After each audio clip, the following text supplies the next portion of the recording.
allí ¿qué se hace? Se establece una, vamos, se describe a los cabellos como oro, ¿de acuerdo? O la frente como campos elíseos, las cejas como arcos del cielo y los ojos como el sol, ¿de acuerdo? Pero, vamos, se abre en sentido metafórico para resaltar la belleza, una exageración, ¿no? exactamente, o incluso la virtud, ¿no? Por ejemplo, ya sea de una persona o de cualquier hecho. Por ejemplo, dice ahí los ojos como soles. Como soles. Por ejemplo, tú podrías decir, ¿qué significan los ojos como soles? Que brillan. Y entonces tú podrías decir, perdón, ¿cómo es el sol? Dame características del sol. Brilloso, grande, radiante, brilloso, grande. Entonces aquí está sustituyendo las características del sol por cómo a él le parecen los ojos tal vez de esa mujer. Es una mujer que en su mirada expresa este brillo, así como más o menos los míos, así radiante, no es cierto, como esta parte radiante. Recuerden que esto es para embellecer el lenguaje, compañeros. Es una intención del autor, ustedes como autores, en algún momento, para hacer sentir algo a este enunciatario. Es con todo el sentido y con toda intención aplicar. Y nosotros usamos estas figuras todo el tiempo. O sea, pareciera que esto está para los poemas, pero no, todo el tiempo estamos utilizando. Cuando le decimos a una chava es que es bien perra, ¿no? Que no sería decirle lo mismo a un chico, es bien perro. Es la misma figura, pero es diferente, cambia, ¿cierto? Obviamente no quiere decir que ese ser humano sea un perro, un animal, sino que le está sustituyendo por las características y también el contexto. Perdón. No, no te preocupes, pero bueno, el ejemplo sí es acertado porque, en efecto, las figuras retóricas, vamos, no son propias de un poema, de un cuento, de una novela, sino que nosotros las incorporamos de manera cotidiana en nuestro lenguaje, aún sin darnos cuenta. Y por ello, incluso cuando están con sus parejas, o sea, incluso salen a reducir Entonces, es una zorra. Esta chava es una zorra.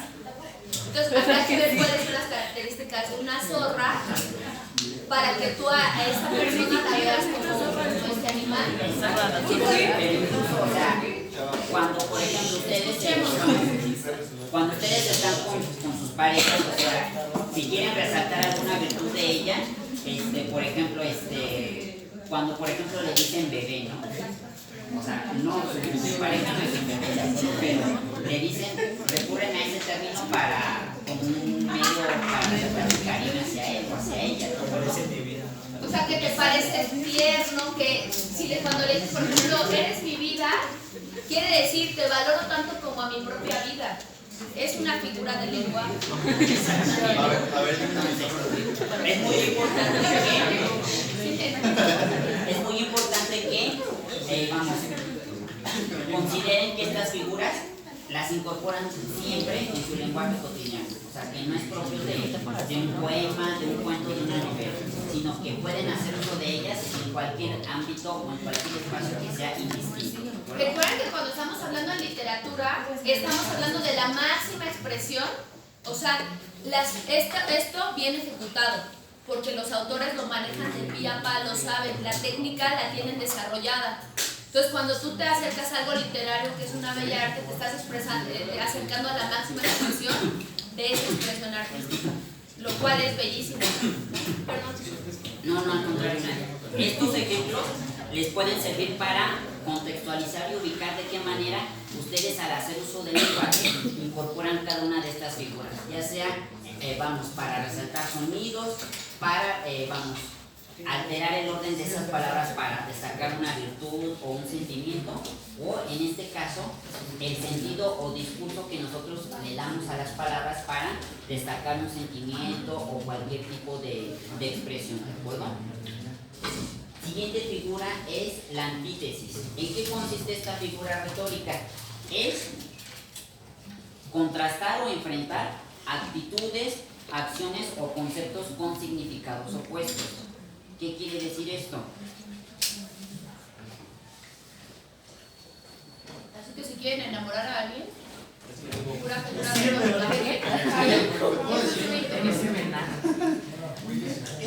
puedes enamorar a través del lenguaje.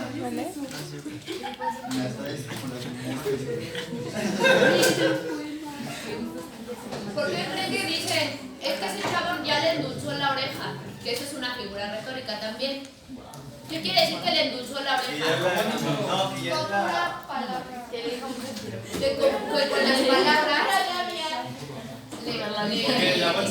Hay una canción que se llama, bueno, se llama no, pero hay una parte donde dice, la retórica es tu arma más mortal. Estamos hablando de que a través de las palabras ella se enamora. Ahora, para el caso de la antítesis que decíamos que era una oposición o enfrentamiento entre acciones, actitudes o conceptos, tenemos el siguiente ejemplo. Con mayor frío vos, yo con más fuego. ¿De acuerdo? Aquí es esta, ¿cuáles son los elementos que se oponen? Frío y fuego, ¿de acuerdo? Porque con mayor frío, yo con más fuego, ¿de acuerdo?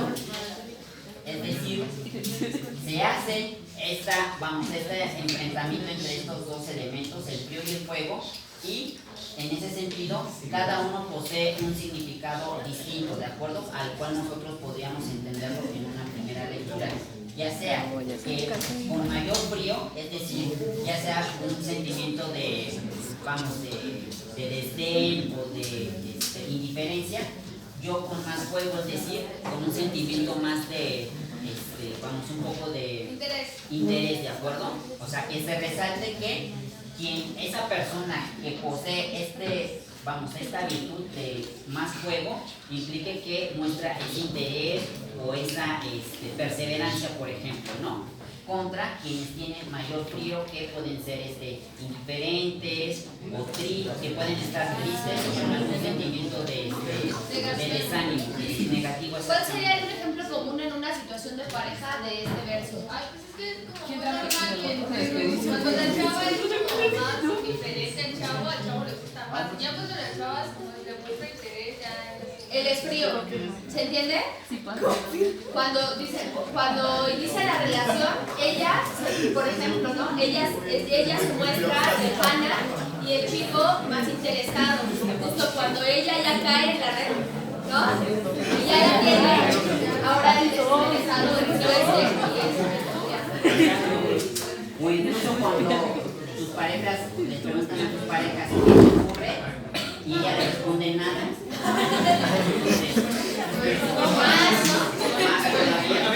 Por ello, es que en ese sentido, ¿puedes hacerlo? en ese sentido, Gracias.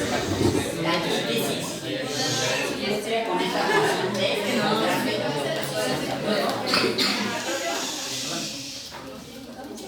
Siguiente figura retórica, oxímoron. ¿Alguien ha escuchado hablar de esta figura, oxímoron? Sí. ¿A quién le suena oxímoron? Era algo también como de contraponer palabras o ideas, ¿no? O sea, que tiene significado. Precisamente, el oxímoron son palabras con sentido opuesto que se excluyen mutuamente. Por ejemplo, es hielo abrasador, es fuego helado. Podría ser como muerto en vida, digo, vivo, sí, ¿no? Muerto en vida. Exacto, o sea, porque se hace ese contraste. O sea, sentido opuesto, pero que se excluyen mutuamente. Es decir,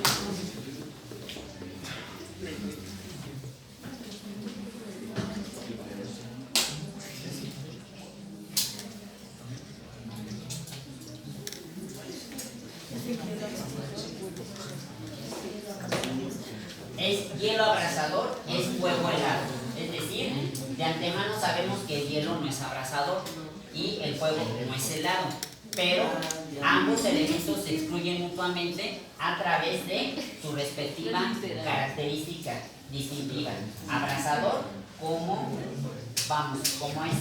vinculado a este elemento que por el contexto se sobreentiende que no posee esa característica, e igualmente con este fuego helado, ¿de acuerdo? Entonces, allí también se debe entender una contraposición ya sea de sentimientos o de actitudes que aludan a estas dos características. ¿De acuerdo? Entonces, el oxímoron implica esta contraposición de elementos que se excluyen mutuamente y que poseen características que de manera habitual no poseen una persona o un objeto que nosotros ya tengamos como referencia. ¿De acuerdo? ¿Sabes qué estaba pensando? ¿Han probado en los chinos, no en los chinos, en la comida japonesa, que es un oxímoron, ahorita lo estoy pensando, el helado frito? Sí. Se llama oxímoron, ¿no? O sea, ¿cómo fríen algo? Pues, es una Ay, fuerte. pero es una No, el helado frito se llama oxímoron. Está bien feo. Exacto. Entonces, precisamente estas dos, hacer uso de estos elementos y contraponerlos con características que no son propias, resalta esa característica textual de cualquier verso, de cualquier escrito, ¿de acuerdo? Siguiente figura, la paradoja. ¿Alguien ha escuchado acerca de esa figura?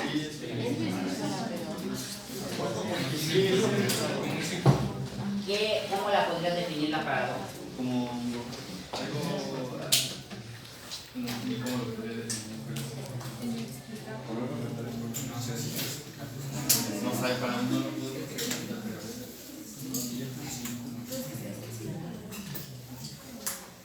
Sí, ¿no? No, lo que ¿Cómo definirías tú la paradoja?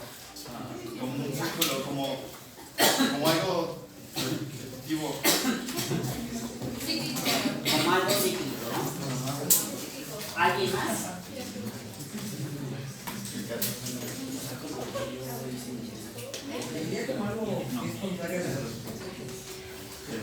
Va en ese sentido, que es contrario a cierto elemento lógico que nosotros ya tenemos sobreentendido por el contexto.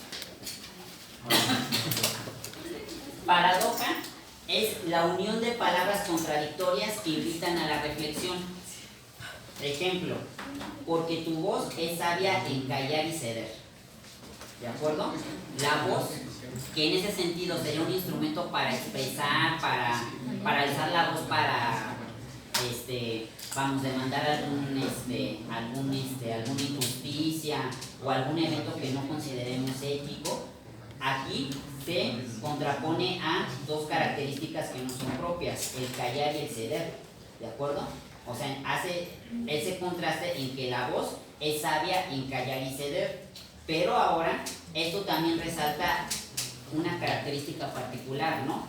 Esto nos da a entender, por ejemplo, de una persona que probablemente sea prudente, o sea, es decir, que haga uso de esa voz o de esa expresión solamente en casos necesarios y que guarde esa distancia con algo con lo cual no se quiera confrontar, ¿de acuerdo?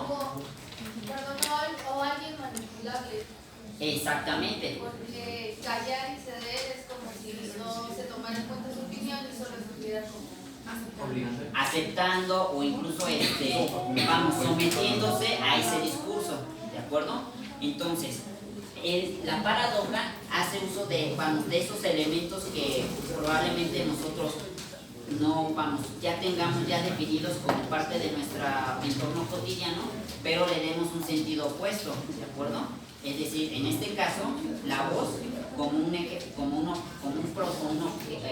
ese proceso que bien nos permite o expresarnos o someternos hacia algún discurso o elemento de tipo ideológico, ¿de acuerdo?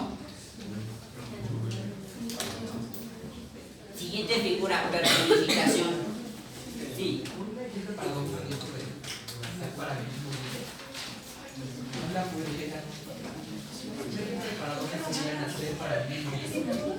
¿Nacer para vivir? Exacto. Sí, nacer o vivir para morir o morir para nacer, morir para vivir, por ejemplo, ¿no? Esto me parece de un verso, sí lo he escuchado, y allí se hace la oposición entre el hecho de estar vivo o morir, pero allí lo que le da énfasis a ese verso es que Probablemente muchos conceptualicen el vivir para morir por el hecho de que no tengan ninguna experiencia de tipo sentimental, o vivan solamente para, por ejemplo, para trabajar, para realizar sus actividades cotidianas y estén destinados a tener ese fin, ¿no? Contra quienes, por ejemplo, nacen para vivir emociones, para encontrar el amor, para realizar cualquier tipo de acción que resalte ese proceso que les da el hecho de estar vivos en un determinado espacio. ¿De acuerdo? Muy bien.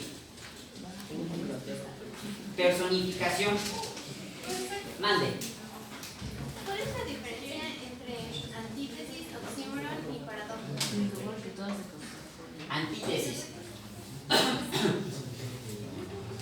La antítesis son actitudes o acciones que se contraponen entre sí. Por ejemplo, teníamos con mayor frío vos, yo con más fuego, ¿de acuerdo?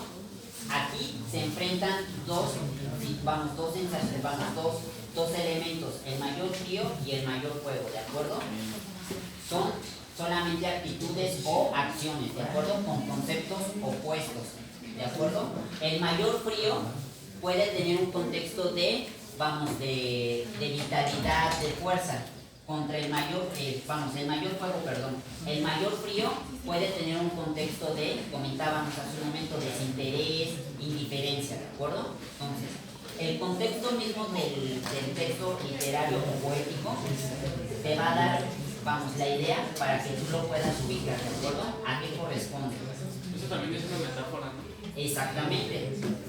En ese sentido, la metáfora también compartiría este elemento, ¿no?, de contraposición y hacer uso de un lenguaje para dar un sentido distinto a estos dos elementos, mayor frío y más fuerte, ¿de acuerdo? Ahora, en el oxímoron es la misma estructura que la antítesis, pero aquí corresponden características que no son propias del elemento o del objeto, ¿de acuerdo? Es decir, hielo abrasador, sabemos que el hielo no tiene esa característica, o fuego helado, ¿de acuerdo? Sin embargo, se contraponen y se excluyen mutuamente. ¿Por qué se excluyen? Porque sabemos que el hielo no tiene esa característica de calor, ¿no? Y el fuego no es helado. Incluso con el ejemplo que nos compartía Nadia hace un momento, ¿no? Del helado frito, ¿no? O sea, el helado no podría tener esa característica de pasar por ese proceso, ¿no? Pero sin embargo ya se está comenzando. Ya se está comenzando a popularizar, ¿no? Entonces, Como los de helado. No, porque el tesis puede ser helado.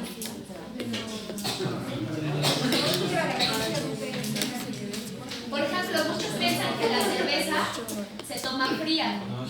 Incluso en México te dicen, si no está fría, le dicen a las elodias, heladas, pasando helado. Está ahí, por ejemplo, sustituyendo cómo se toma la cerveza fría en México por helada. Pero si tú vas a otro país, Alemania, la cerveza se toma a tiempo.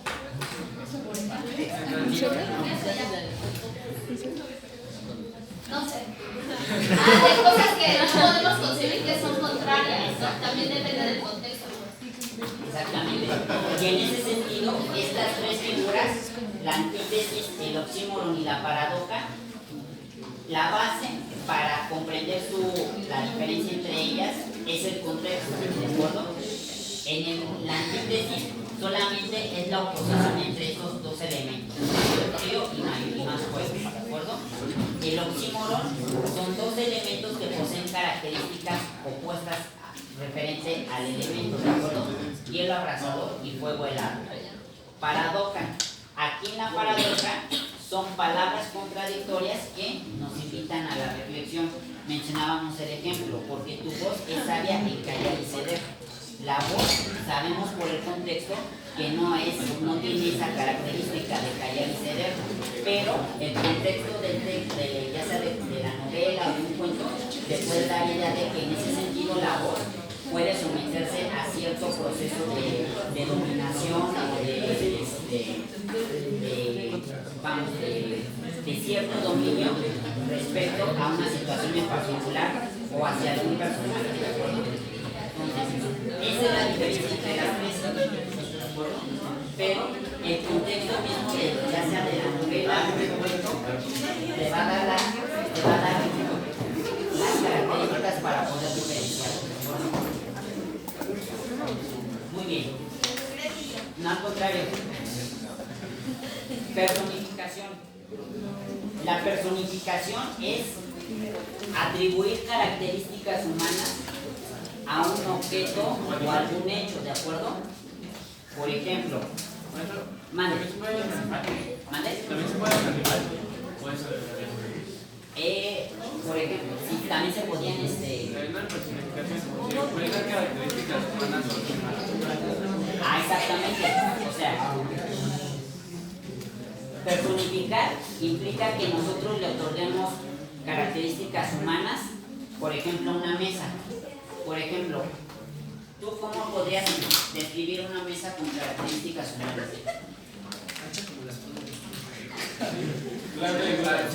Plana como luz.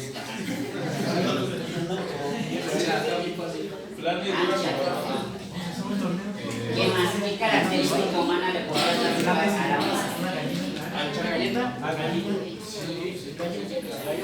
Fría. Fría.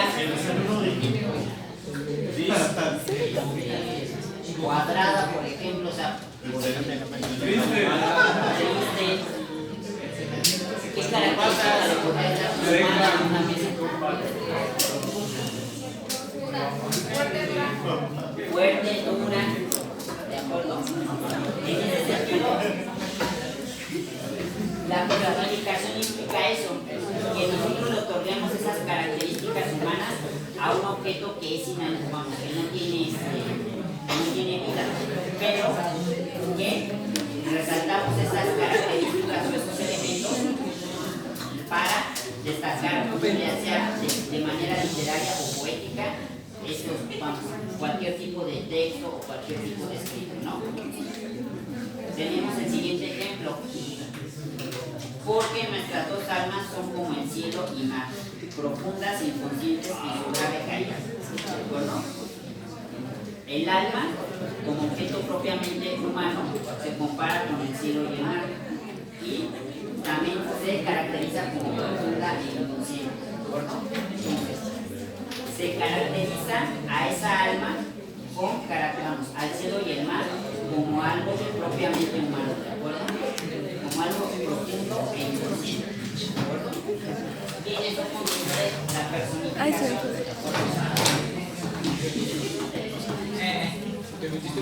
Sinestesia. ¿En qué consiste la sinestesia?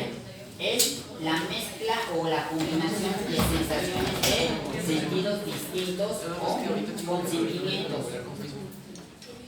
Ejemplo. A ver, tenemos el siguiente ejemplo de sinestesia. Entonces prendí fuego a mi corazón. ¿De acuerdo?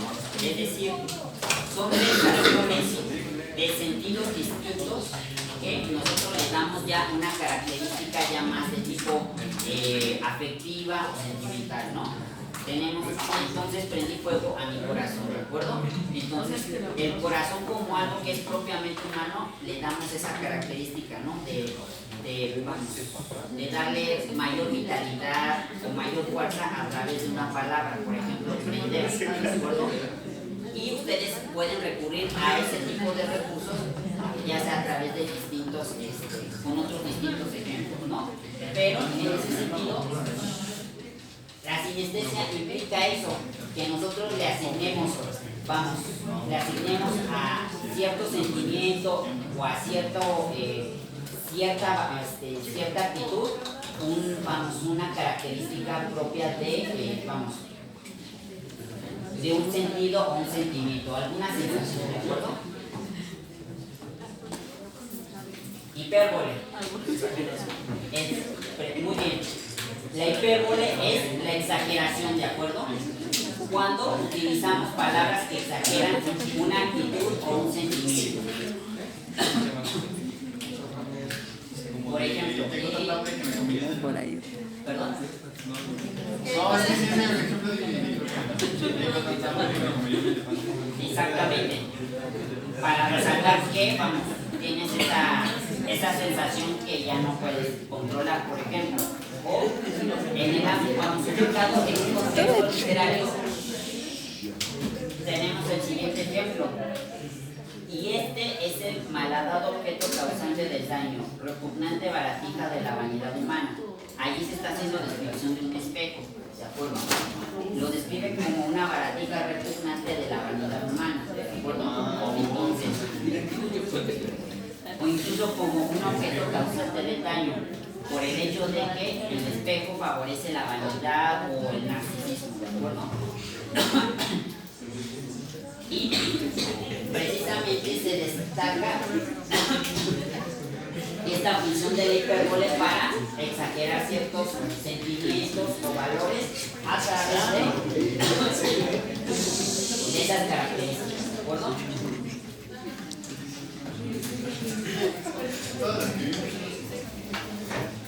Ironía. ¿Qué entienden por ironía? Como decirlo así con un tono de burla. Algo sarcástico, ¿no? Por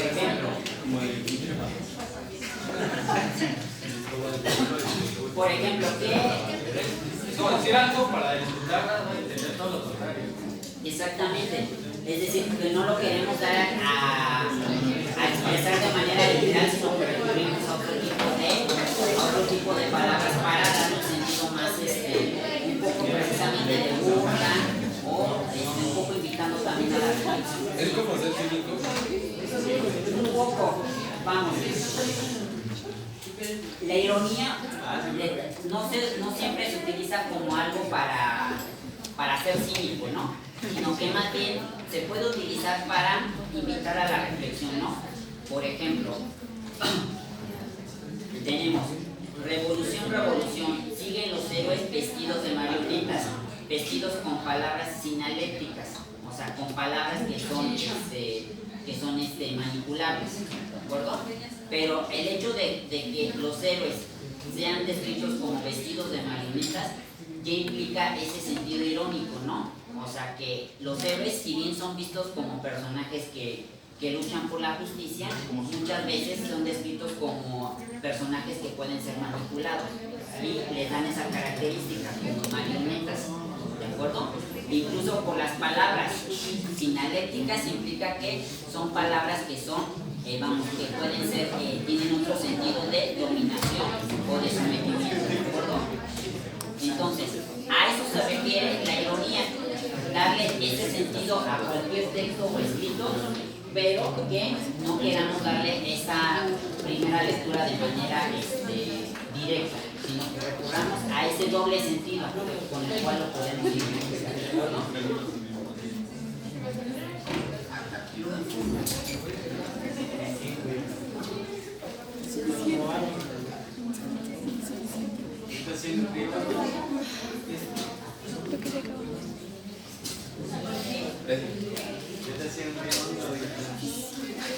Siguiente figura, pregunta retórica. ¿Alguien ha escuchado acerca de esta figura? Pregunta retórica. Ah, sí, pero. Es como una pregunta a la que te hace dudar. Exactamente. Es una pregunta que no puedo responder. Es una pregunta que no se puede responder, que te invita a reflexionar, que te invita sobre todo a pensar, ¿no? Sobre cierta situación, sobre cierto evento o hecho que nosotros tengamos alguna duda o algún cuestionamiento. ¿Se podría decir que tú querías? Es una pregunta abierta.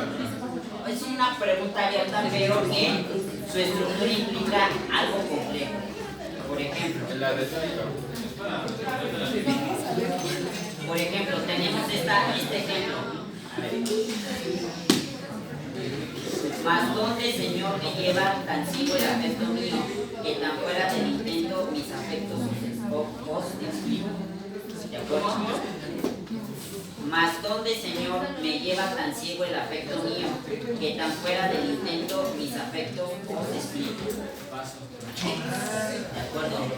Es decir, aquí el punto central de la pregunta es el afecto. Y el personaje que se hace el cuestionamiento se pregunta hacia dónde lo lleva el afecto que él siente. ¿De acuerdo? Si lo lleva hacia un punto en donde se destaque su virtud como una persona que mantiene un vínculo estrecho con otras personas, o por el contrario, el afecto le puede traer algún tipo de consecuencia, ¿de acuerdo? Que no sea de manera consciente, ¿no? Pero que por el hecho mismo de ciertas situaciones puede derivar ya sea en algún desencuentro, en alguna traición, por ejemplo, ¿no? Pero la pregunta retórica implica precisamente esta parte reflexiva, ¿no? De duda o de incertidumbre que nos hace cuestionarnos sobre ciertos sentimientos o hechos que ocurren de manera cotidiana. Sí, a ver. La pregunta de primero la gallina o luego la gallina no cuenta como pregunta retórica. No, más bien, incluso por el contexto mismo de retórico, ¿no? O sea, que alude al discurso, a la manera en cómo nos expresamos, ¿no? Y sobre todo, de qué manera, al hacer uso de ese discurso, le damos un sentido crítico a nuestro pensamiento, ¿no? Por ejemplo, no sé si lleven aquí filosofía en CCH. ¿Sí? Filosofía. Aquí recurren mucho a las preguntas retóricas para cuestionarse sobre la existencia del ser humano en este mundo.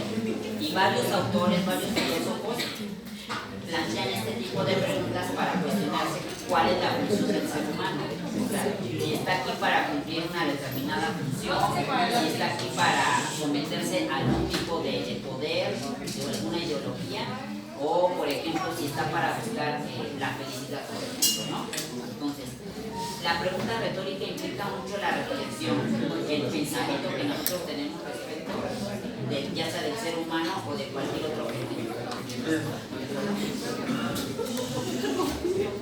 A ver.